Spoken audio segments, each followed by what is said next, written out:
Hello and welcome to the Empower Couples podcast, where here you get modern, non-boring relationship advice for you and your partner to communicate like pros, fight smarter, and stay on the same team no matter the challenge that you face. I am one of your hosts, Aaron Freeman. And I'm Jocelyn Freeman, but you all just know us as the Freemans. And this episode is titled, Deeper Questions You Should Be Asking Yourselves Right Now. I would bet you have not asked yourselves the 3 questions that we are going to go into, and we're going to explain why they're so important and going to allow you to connect and actually feel more unified as you talk about them. But I don't know about you, but I realize more and more how fast time is passing, and truly, as cheesy as it sounds, how precious life is. And we want to make sure that we're truly living. We're not just getting things done. We're not just having years pass. We are truly living, and we're living on purpose. We're living on plan, and that we actually feel fulfilled together in life. So that's just the preface. And do you want to just jump right into the first question? It feels like it, yeah. Okay. So the first question. Well, I'll give a little bit of extra context. Sure. I think there are periods in a year that are naturally more reflective. Mm-hmm. So probably the mid-year, which we are now at, end of year, I think is usually when people are more reflective. But when you've heard us talk, relationship and marriage to us is a lot about course correction. Mm-hmm. What that means is we don't need to spend so much time focusing on the specific choices that we've each made. It's more like how quickly can we get back on track. And so for me, that's a big thing because, I mean, I mostly, I think, try to make like the best decisions possible. Mm-hmm. And when I don't, I feel like I can get really stuck in that. And I think the reality is, we know what's happened has happened. And I know it's like a common phrase, but it can be difficult to, I think, emotionally move on from when you feel like you haven't made the best decision. And however much time has passed and you coming to this realization, which could be, I mean, literally anything, right? Mm-hmm. Could be around money or where you live or where you've sent your kids to school or the relationships you've had. And many of those you think like, maybe these weren't the best relationships. Maybe our kids could have went to a different school. Maybe we should have moved. Maybe I should have changed jobs. So you have a lot of these thoughts that come up, and then you can feel bad about, oh, if I only did that years ago. Mm-hmm. Well, it's just not going to serve you. And the point is to at least get better and better, to catch when you're slightly off path rather than be way off path. Mm-hmm. Now, if you haven't been doing that and now you're starting to get it, it's like, well, now you can just, from this moment on, let's catch it sooner. Mm-hmm. And when we say catch it sooner, that's really what leads us into these questions and this conversation. So the first question with that note is, are we on path with our ultimate vision for our lives and family? And vision may be a word that you two haven't discussed in a long time. Actually, a lot of couples that we interact with have never really talked about their vision. They have talked about certain goals. For example, when they're dating, they're engaged, early in marriage. Oh, how many kids do you want? And, what do you see yourself doing for your career path? Okay, those are, of course, important factors. But that's a little bit different than the ultimate vision for your life. And it's really important to have your vision. Otherwise, to your point earlier, Aaron, you don't really have something to bounce off different decision points, right? Should I take this job or that job? Do we move here or there? Do we put our kids in this kind of school or that kind of school? How do we make different financial decisions? All of those decisions are made as you look at your vision, okay? And your vision, remember, is something you get to set. You get to say when you near the end of your life, you will say, you know what? I did it. I lived what I was meant to live. We were meant to live. I am fulfilled by the life that I and we created. That's the experience you want to have. Again, you're not just here to pay some bills, work, make sure your kids have what they need. You're here to actually fulfill on a greater vision. And here's the other thing. When you have a vision and you two encounter hardship, whether it's a circumstance that you guys are facing or in your marriage, you're going through a rough patch, the vision helps you realign with, okay, it's hard right now, but this is what we're building towards. And therefore, who do we need to become?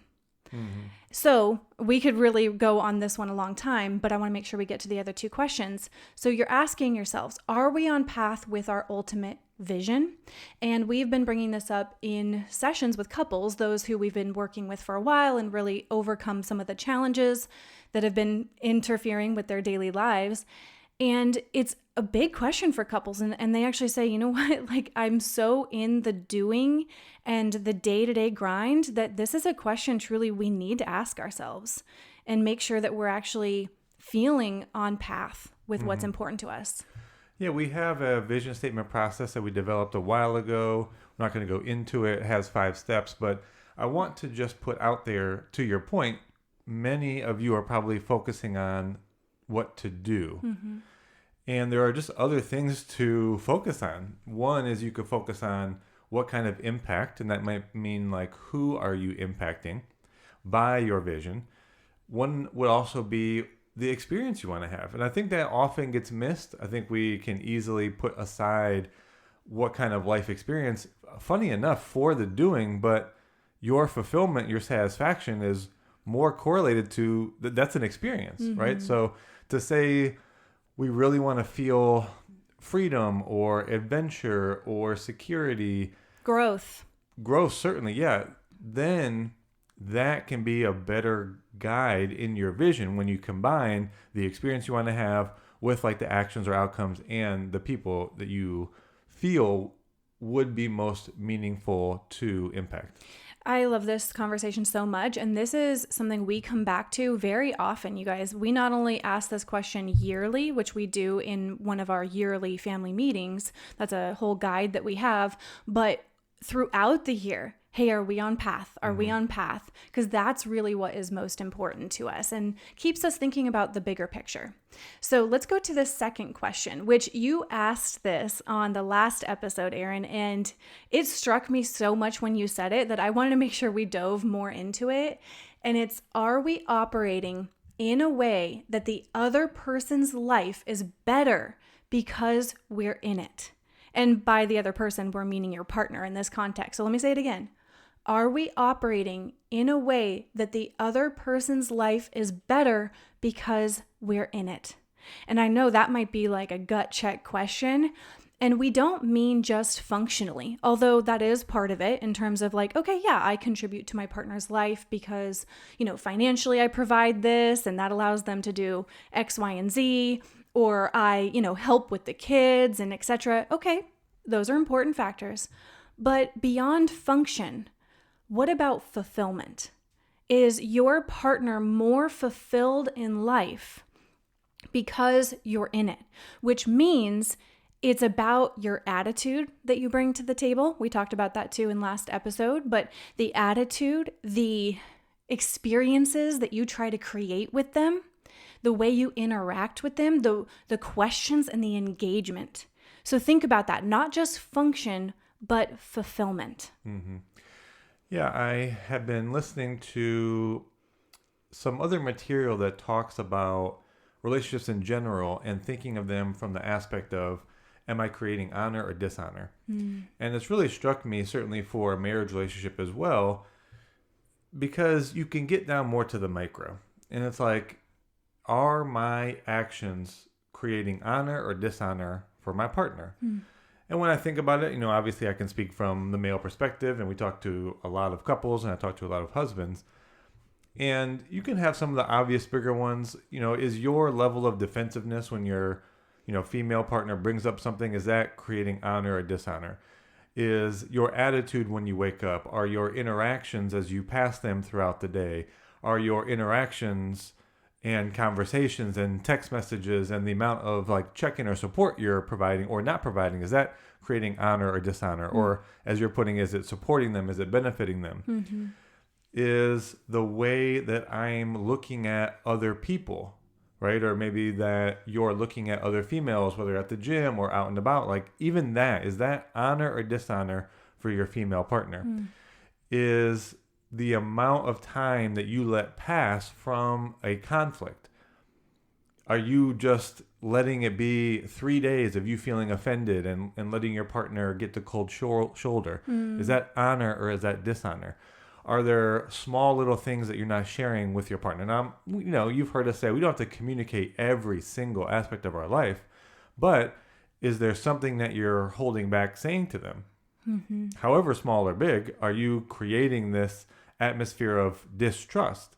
Are you bringing honor or dishonor by holding these things back or not sharing them just because of the sake of, oh, I might feel like I get in trouble or punished, or there might be a conflict. Mm-hmm. So really look at how you're behaving, your actions, but as well as your attitude and your perception and your thoughts that are going on, to that level, and say, at what level am I creating honor or dishonor for my partner? I think you gave them a bonus question. I think that's like a bonus third question because it's so powerful. Is blank creating honor or dishonor for my partner? Am I honoring or dishonoring my partner? So I think that's a bonus question you just gave them.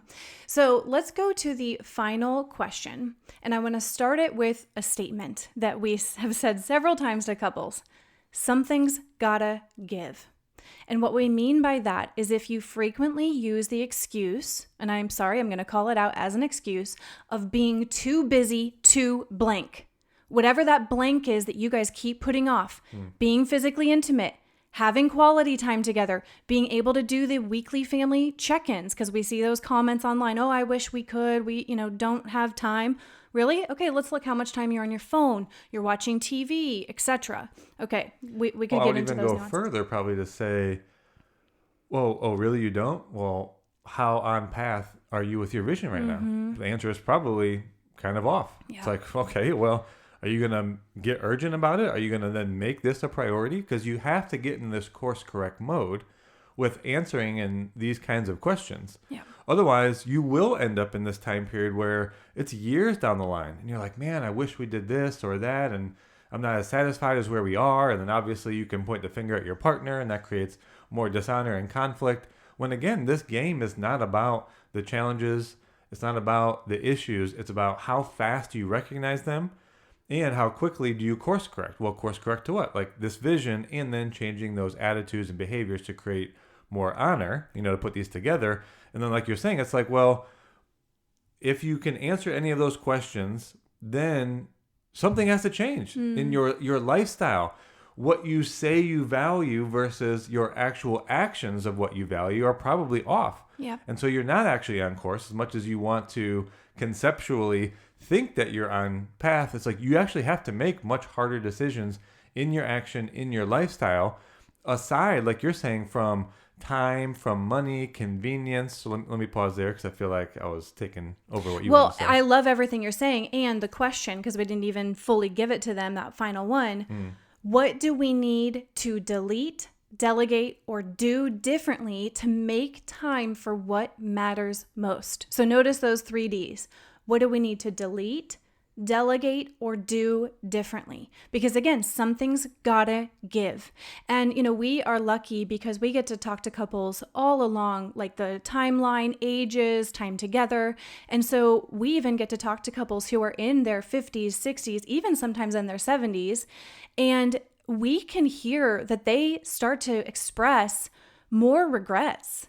We can live so much like life is just infinitely going on, and we can put that off, whether it be taking care of your physical health, your mental health, being more intimate with each other, making sure you're actually working on your marriage so that your kids see an actually thriving partnership, not just a functional one. And because we talk to couples across the lifespan, we don't want to get to a place of regret. And I wish I had blank. I wish we had. So now, wherever you are, asking yourself, what's going to give?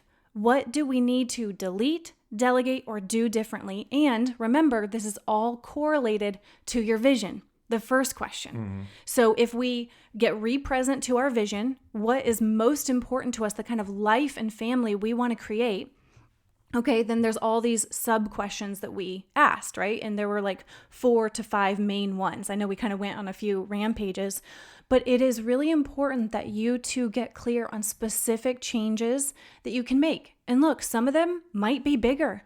Some might seem a little bit more small or just like subtle shifts to your lifestyle. But if you have this conversation and you realize like, oh, gulp, there's actually a big change we realized. It's maybe getting rid of one of our jobs, or it's moving to a different place because we don't align with what is occurring in this area, or it is actually changing how our kids go to school. A lot of people are starting to homeschool, for example, or changing the type of school that they go to. Whatever it is for you, if it feels scary, it's okay. You don't have to do it tomorrow, but you do want to talk about how can we get on path to that? Because the cool thing is that whenever we've done this, and we have made some big changes in our lives, like we could go on a long storytelling adventure with you guys. We have taken big leaps of faith. We have made big pivots. We've also made a lot of small pivots that added up. So just, start to have these conversations, write them out, realize it doesn't have to be overnight. But again, what are these like small degree shifts that we can make that are going to add up over time? Are there leaps of faith that we need to make because it actually aligns with our vision? Because these are the conversations, you guys, that unify you, that make you feel as though you are building something together. Again, you're not just passing time. I think about the movie, I think it's Old School, where Will Ferrell, he's like talking to his friend, like, oh, what are you going to do this weekend? And he's like, oh man, we got such a busy day. We're going to be going to Bed Bath & Beyond. And I can't remember all the others. Home Depot, these different stores, which we can relate to. We definitely have those errand running days. But that's not all of what life is supposed to be. Those are things we do as long as we are on path with the bigger picture. So we hope that you are pumped up by this, you're inspired, that you're going to have these deeper conversations together. And look, I know it can feel overwhelming at times, and you're like, okay, yeah, there are quite a bit of changes we need to make in our marriage, especially that question we asked about, are we operating in a way that the other person's life is better? We want to support you in that. And one of the best ways that you can break these things down in a manageable sense where you're not feeling overwhelmed in one day is to do one of our 30-day couples challenges. We have you ask each other really meaningful questions. We have you make changes incrementally over time. And we actually have 2 levels. So our level 1 is prioritizing us, and then the level 2 is rebuilding us. Read the description for both. Sign up for one. A lot of couples do level 1, then move to level 2, but you can certainly jump to the level 2. So those will both be linked in the show notes, or you can type in your URL meetthefreemans.com/challenges.